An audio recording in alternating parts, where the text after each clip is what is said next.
प्रिय भक्तगणों, हनुमान जी को संकट मोचन के नाम से भी जाना जाता है, क्योंकि जो भी व्यक्ति सच्चे मन से इनकी आराधना करता है तो हनुमान जी प्रसन्न होकर उसके जीवन के सभी कष्ट एवं संकट दूर कर देते हैं और वे हर संकट से आपकी रक्षा करते हैं। हनुमान जी की पूजा नियमित रूप से करने से इनकी कृपा आप पर सदैव बनी रहती है। मंगलवार का दिन हनुमान जी को समर्पित है, इसीलिए इनको प्रसन्न करने के लिए मंगलवार को इनका व्रत रखते हैं। भक्तगणों, इनकी पूजा के साथ साथ यदि मंत्रों का जाप किया जाए तो यह आपके सभी कष्ट हर ले हैं। यदि आपको या आपकी संतान को कोई भय, संकट या शत्रु परेशान कर रहा है तो इन सब से छुटकारा पाने के लिए आपको हनुमान जी के मंत्र का जाप करना चाहिए। यदि आप चारों तरफ से संकट से घिरे हुए हैं तो हनुमान जी के मंत्रों के जाप से आपको संकट से निकलने का सही रास्ता मिलता है। यदि आप बुरे समय की मार से परेशान हैं, तो आज हम आपको हनुमान जी का ऐसा चमत्कारी मंत्र बताएंगे जिससे आपका सही समय शुरू हो जाएगा। आपको यह मंत्र सुखी और समृद्ध बना देगा। यदि आपको कोई शत्रु या संकट परेशान कर रहा है तो आपको इस मंत्र को जागृत कर लेना है। संकट मोचन आपकी हर संकट से रक्षा करेंगे। यह मंत्र हर प्रकार के संकट की काट है।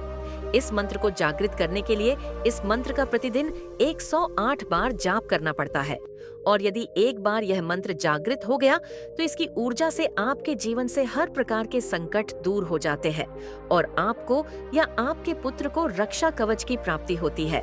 इसके साथ ही यह मंत्र आपके सभी भय दूर करता है। इस मंत्र का 108 बार जाप करना होता है। यदि आप इस मंत्र का उच्चारण करने में असमर्थ हैं, तो आप हमारे साथ इसे अपने मोबाइल में भी पूरा 108 बार सुन सकते हैं। आपको उतना ही लाभ प्राप्त होगा, लेकिन इस मंत्र को सच्ची आस्था और पूरा मन लगाकर हनुमान जी का ध्यान करते हुए सुनना या जाप करना होता है। यदि आप चाहते हैं कि आपके साथ आपके संबंधी या परिवार के अन्य लोगों का भी भला हो, तो आप इस वीडियो को उनको भी शेयर कर सकते हैं। अगर आप चाहते हैं कि इस प्रकार के और भी वीडियो आपको मिले जिससे आपके जीवन से जुड़ी समस्याओं का निवारण हो, तो हमारे चैनल पारस मंत्र को सब्सक्राइब कर लीजिए। वीडियो अच्छा लगे तो इसे लाइक कर दीजिए और कमेंट बॉक्स में जय श्री राम या जय हनुमान लिखना बिल्कुल भी ना भूले। तो चलते हैं हनुमान जी के इस महामंत्र की ओर। ओम आंजनेयाय विद्महे वायुपुत्राय धीमहि तन्नो हनुमत् प्रचोदयात्। ओम आंजनेयाय विद्महे वायुपुत्राय धीमहि तन्नो हनुमत् प्रचोदयात्। ओम आंजनेयाय विद्महे वायुपुत्राय धीमहि तन्नो हनुमत् प्रचोदयात्। ओम आंजनेयाय विद्महे वायुपुत्राय धीमहि तन्नो हनुमत् प्रचोदयात्। ओम आंजनेयाय विद्महे वायुपुत्राय धीमहि तन्नो हनुमत् प्रचोदयात्। ओम आंजनेयाय विद्महे वायुपुत्राय धीमहि तन्नो हनुमत् प्रचोदयात्। ओम आंजनेयाय विद्महे वायुपुत्राय धीमहि तन्नो हनुमत् प्रचोदयात्। ओम आंजनेयाय विद्महे वायुपुत्राय धीमहि तन्नो हनुमत् प्रचोदयात्। ओम आंजनेयाय विद्महे वायुपुत्राय धीमहि तन्नो हनुमत् प्रचोदयात्। ओम आंजनेयाय विद्महे वायुपुत्राय धीमहि तन्नो हनुमत् प्रचोदयात्। ओम आंजनेयाय विद्महे वायुपुत्राय धीमहि तन्नो हनुमत् प्रचोदयात्। ओम विद्महे वायुपुत्राय धीमहि तन्नो हनुमत् प्रचोदयात्। ॐ आञ्जनेयाय विद्महे वायुपुत्राय धीमहि तन्नो हनुमत् प्रचोदयात्। ॐ आञ्जनेयाय विद्महे वायुपुत्राय धीमहि तन्नो हनुमत् प्रचोदयात्। ॐ आञ्जनेयाय विद्महे वायुपुत्राय धीमहि तन्नो हनुमत् प्रचोदयात्। ॐ आञ्जनेयाय विद्महे वायुपुत्राय धीमहि तन्नो हनुमत् प्रचोदयात्। ॐ आञ्जनेयाय विद्महे वायुपुत्राय धीमहि तन्नो हनुमत् प्रचोदयात्। ॐ आञ्जनेयाय विद्महे वायुपुत्राय धीमहि तन्नो हनुमत् प्रचोदयात्। ॐ आञ्जनेयाय विद्महे वायुपुत्राय धीमहि तन्नो हनुमत् प्रचोदयात्। ॐ आञ्जनेयाय विद्महे वायुपुत्राय धीमहि तन्नो हनुमत् प्रचोदयात्। ॐ आञ्जनेयाय विद्महे वायुपुत्राय धीमहि तन्नो हनुमत् प्रचोदयात्। ॐ आञ्जनेयाय विद्महे वायुपुत्राय धीमहि तन्नो हनुमत् प्रचोदयात्। ॐ आञ्जनेयाय विद्महे वायुपुत्राय धीमहि तन्नो हनुमत् प्रचोदयात्। ॐ आञ्जनेयाय विद्महे वायुपुत्राय धीमहि तन्नो हनुमत् प्रचोदयात्। ॐ आञ्जनेयाय विद्महे वायुपुत्राय धीमहि तन्नो हनुमत् प्रचोदयात्। ॐ आञ्जनेयाय विद्महे वायुपुत्राय धीमहि तन्नो हनुमत् प्रचोदयात्। ॐ आञ्जनेयाय विद्महे वायुपुत्राय धीमहि तन्नो हनुमत् प्रचोदयात्। ॐ आञ्जनेयाय विद्महे वायुपुत्राय धीमहि तन्नो हनुमत् प्रचोदयात्। ॐ आञ्जनेयाय विद्महे वायुपुत्राय धीमहि तन्नो हनुमत् प्रचोदयात्। ॐ आञ्जनेयाय विद्महे वायुपुत्राय धीमहि तन्नो हनुमत् प्रचोदयात्। ॐ आञ्जनेयाय विद्महे वायुपुत्राय धीमहि तन्नो हनुमत् प्रचोदयात्। ॐ आञ्जनेयाय विद्महे वायुपुत्राय धीमहि तन्नो हनुमत् प्रचोदयात्। ॐ आञ्जनेयाय विद्महे वायुपुत्राय धीमहि तन्नो हनुमत् प्रचोदयात्। ॐ आञ्जनेयाय विद्महे वायुपुत्राय धीमहि तन्नो हनुमत् प्रचोदयात्। ॐ आञ्जनेयाय विद्महे वायुपुत्राय धीमहि तन्नो हनुमत् प्रचोदयात्। ॐ आञ्जनेयाय विद्महे वायुपुत्राय धीमहि तन्नो हनुमत् प्रचोदयात्। ॐ आञ्जनेयाय विद्महे वायुपुत्राय धीमहि तन्नो हनुमत् प्रचोदयात्। ॐ आञ्जनेयाय विद्महे वायुपुत्राय धीमहि तन्नो हनुमत् प्रचोदयात्।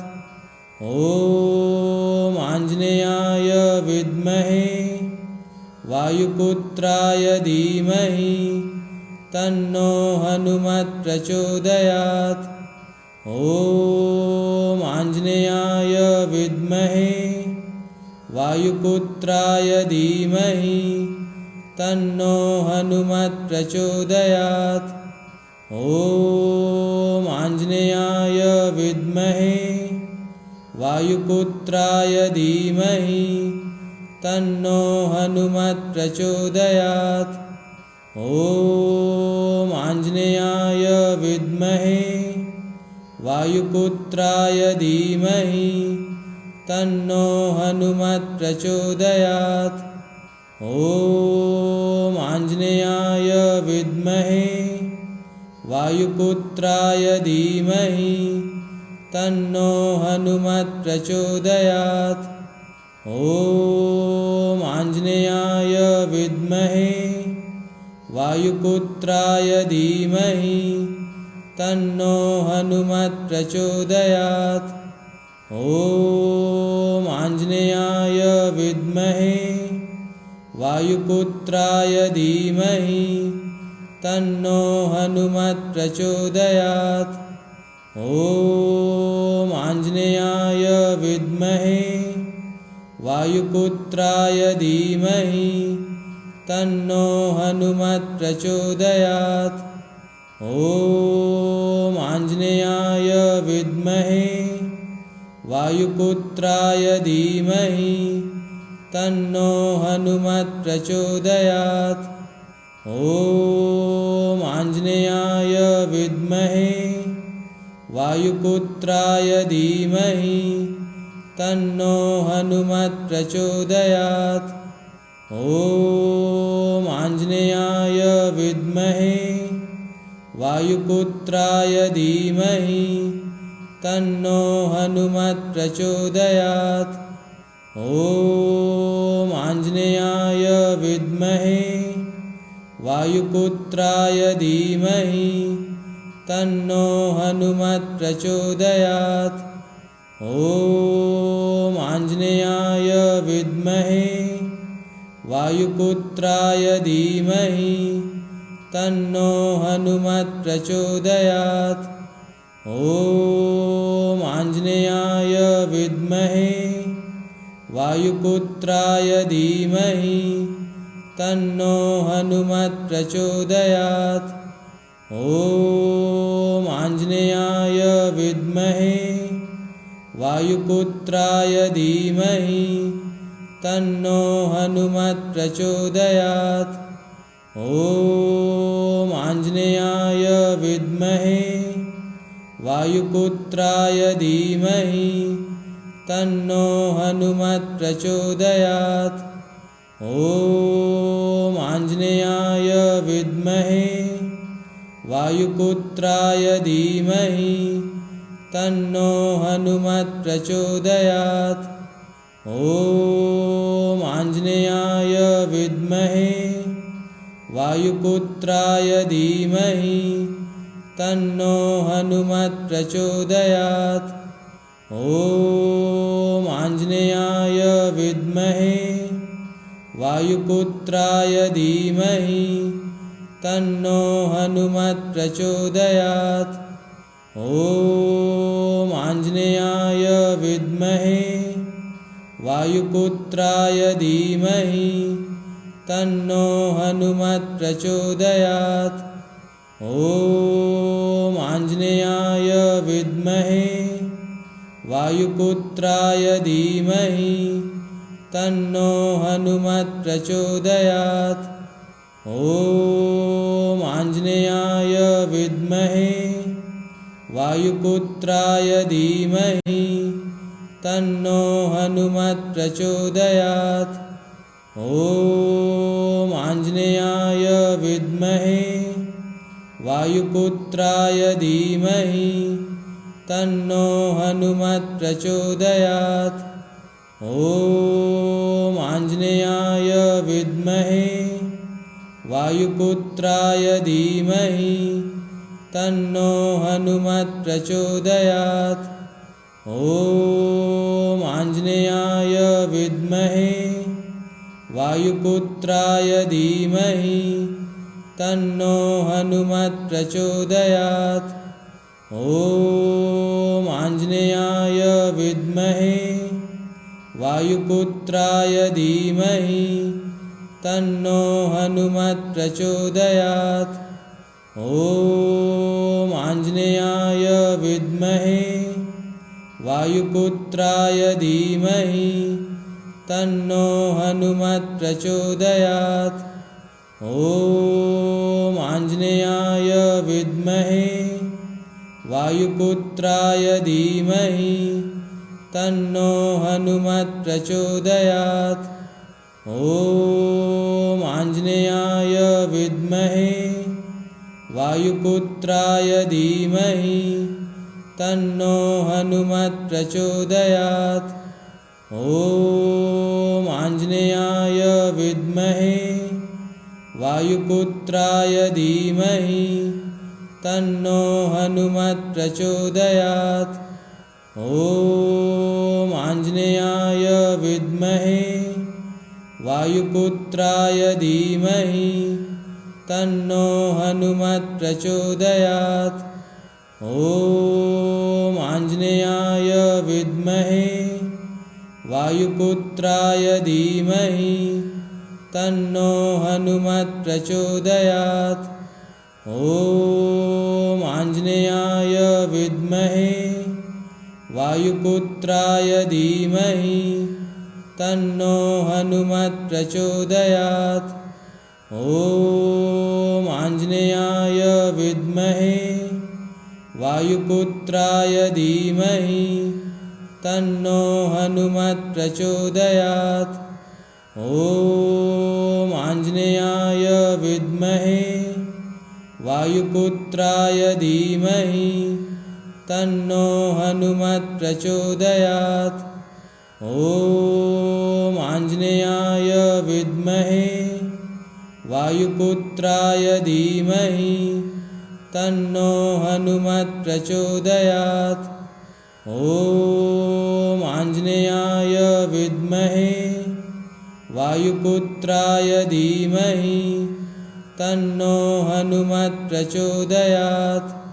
ॐ आञ्जनेयाय विद्महे वायुपुत्राय धीमहि तन्नो हनुमत् प्रचोदयात्। ॐ आञ्जनेयाय विद्महे वायुपुत्राय धीमहि तन्नो हनुमत् प्रचोदयात्। ॐ आञ्जनेयाय विद्महे वायुपुत्राय धीमहि तन्नो हनुमत् प्रचोदयात्। ॐ आञ्जनेयाय विद्महे वायुपुत्राय धीमहि तन्नो हनुमत् प्रचोदयात्।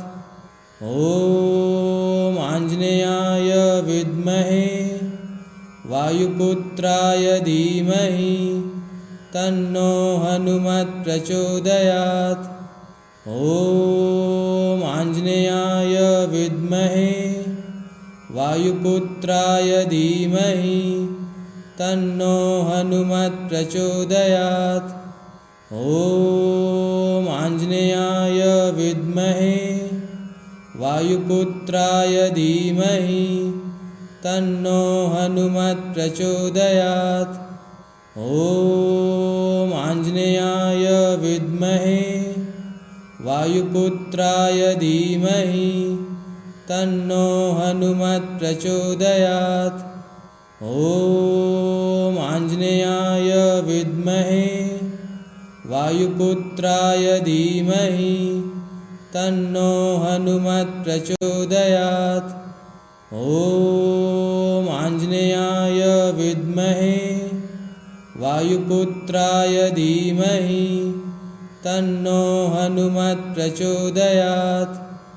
ॐ आञ्जनेयाय विद्महे वायुपुत्राय धीमहि तन्नो हनुमत् प्रचोदयात्। ॐ आञ्जनेयाय विद्महे वायुपुत्राय धीमहि तन्नो हनुमत् प्रचोदयात्। ॐ आञ्जनेयाय विद्महे वायुपुत्राय धीमहि तन्नो हनुमत् प्रचोदयात्।